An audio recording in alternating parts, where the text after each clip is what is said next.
It's time now for a look at the latest in local news. In the news, we have the details from the Wayne County Sheriff's Department on that fatal traffic accident, which occurred early Wednesday morning on Georgia Highway 38 near Empire Road, which both occupants of the vehicles that hit head-on lost their life. Wayne County deputies and officers from the Jesup Police Department all arrived on the scene of the collision. Preliminary investigators revealed that Vehicle 1, a 2020 silver Ford Explorer, driven by 32-year-old Christopher Brock Peacock of Blackshear, was traveling eastbound on Highway 38 at a high rate of speed, crossed over the center line into oncoming traffic, striking Vehicle 2 head-on. Vehicle 2 is a 2013 black Ford Explorer driven by 30-year-old Elizabeth Beth Ammons of Jesup, who was traveling westbound on Highway 38. Both were pronounced dead at the scene Wednesday morning.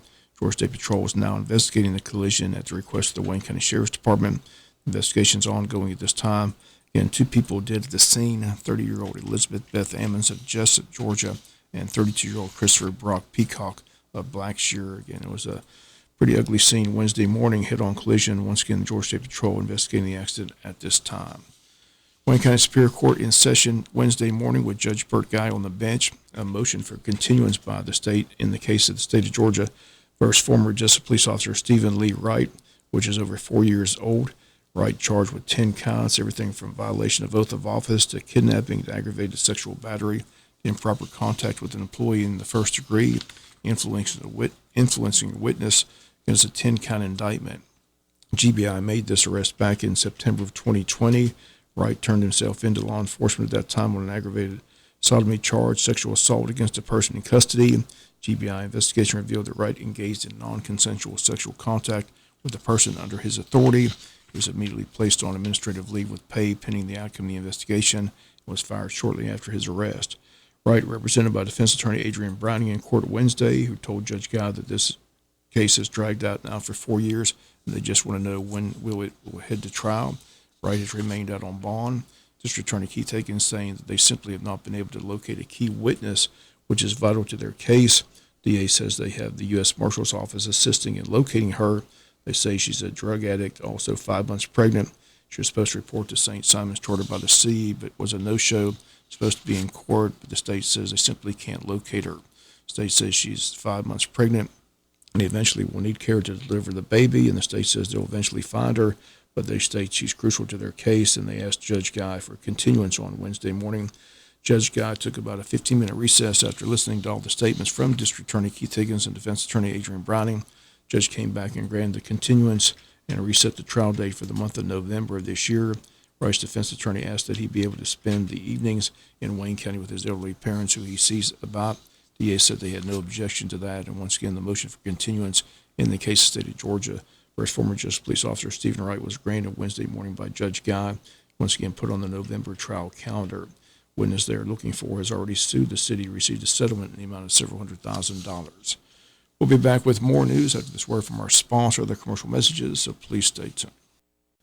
Chamber of Commerce held its post-legislative luncheon on Tuesday. WIFO-FM on hand had a chance to talk with our local representatives who were in attendance to give a recap of the legislative session.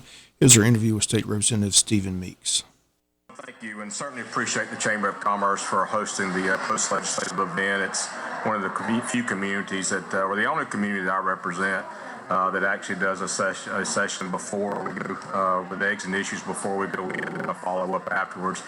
So really appreciate the Chamber hosting the event and the sponsors for it. But it was a great session. We did what we was constitutionally mandated to do, and that was pass a balanced budget, and we got that done. And really, within that, we had some great aspects of it when it comes to affecting Wayne County. Of course, it included teacher pay raise, $2,500 for teacher pay raise, as well as a 4% raise for state employees not to exceed $3,000.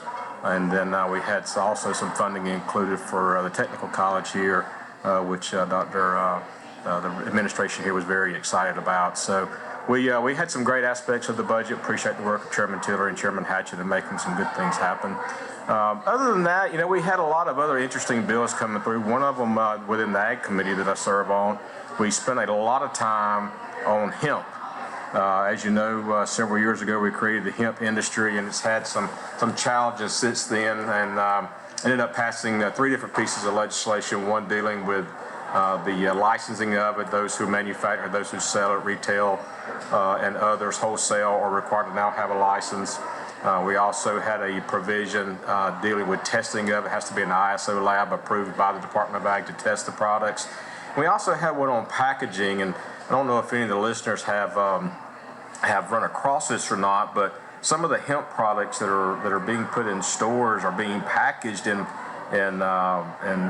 material and in designs that attract kids, that attract the young kids. Perhaps Skittles was one that we were shown, and I think there were some Funyuns that were hemp flavored. So we spent a lot of time on those three pieces of legislation within the Ag Committee, and really trying to put in some consumer protections for our consumers. Always some things left on the table that aren't passed. What was left on the table that you thought about? Well, we had a couple of different things. We had one that dealt with the crane industry that you've heard me talk about, and really allowing our cranes to move up and down the highways as they always have due to a change in policy. Department of Revenue was one that I really wish we had gotten done. You know, gambling was one that didn't get done either. Sports betting, I've always opposed those. But those remained on the table as well. So a couple of the ones we wish we had gotten across the table, you know, in terms of the crane bill and others that, you know, come up every year that ended up dying anyway. One thing we talked to you during the session, and again, we appreciate you being on the show on Mondays with Meeks, but the mining situation in Okefenokee, so where did that fall? Neither of the two bills ended up passing. As I talked about during session, we had two separate bills. One that would have impacted would not have impacted the current permit by Twin Pines, but would have impacted further permitting along Trail Ridge. The other one was a bill that came in late session that would have banned or dragline mining for a period of 3 years. And we ended up not being able to get it passed. And dragline mining is the type of mining that Twin Pines does do. But we were not able to get that across the finish line as well. But I anticipate, be back at the drawing board on that issue again next legislative session as we work to protect the Okefenokee Swamp, but also to protect personal property rights. Okay, Stephen, always good to see you. Appreciate the update. Always good to be with you, Bob, and certainly appreciate the opportunity to call in on Monday mornings. I know later in the session, it gets kind of hairy sometimes with early morning meetings, but certainly appreciate the opportunity and for what you and what you do for our community as well. Thank you so much. And again, those comments, State Representative Stephen Meeks. On Friday's newscast, we'll hear from State Representative Buddy DeLoach. Politics and Pizza was held Monday night at the Strand Bistro. In attendance, John B. Johnson, candidate for district attorney in the Virtual Judicial Circuit. Had a chance to talk with him about how he feels his campaign is going. And for District Attorney John B. Johnson down here at Politics and Pizza, how's the campaign going? It depends on who you talk to. I have good support everywhere. Excellent support. I'm very happy with Jeff Davis, Applin, Wayne. Got a little more work to do down in Camden, and Glenn County's coming along pretty good.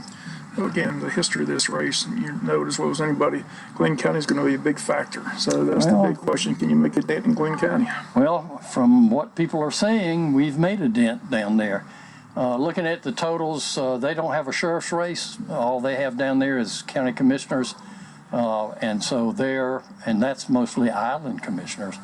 So their turnout should not be any more than it was 2 years ago. They only turned out 13,000 Republicans, which means you only got to get about 6,500 votes to be even. So that's what we're working on right now, and we're doing some work on the island. I've been working with the Republican committee there and 2 ladies' org groups there that are pretty prominent, and doing that for a year. So we'll see what happens on May 21st. Well, good news is it'll be every May 21st early vote. It starts April 29th, so it'll be here before you know it. So, but you've been in all the counties out campaigning. I mean, how's the campaign going? Well, again, you talk to a lot of people, and a lot of people say, I'm voting for you. That's all you can do. That's all you can say. And I've got advertising going on in all 5 counties now. I'll be on the radio probably in the next 2 weeks. I've got to get that scripted out and done. We've got signs everywhere. I mean, you know, when you have a sheriff that asks you to sit with him at a function, you know you're doing something right. So, Well, again, we wish you the best of luck. I appreciate that. Thank you. Go. And once again, those comments are John B. Johnson running for district attorney. Again, the district attorney's race is the 5-county circuit, again, including Wayne, Appling, Jeff Davis, Camden, and Glenn counties. Once again, early voting begins this coming Monday. In the Monday early voting here, Wayne County takes place at the new election building. It's right next to the tax commissioner's office. The address is 306 East Pine Street. Again, early voting in these primary races all begins Monday here in Wayne County. We'll be back with some final news notes after this word from our sponsor, the commercial messages, so please stay tuned. Final notes in the news, the annual Crimes Victims Memorial Ceremony is set for this afternoon in Courtroom C. It's underway at 5:30 p.m. Public's invited to attend. Again, the memorial wall has been up all week. You can check that out as well.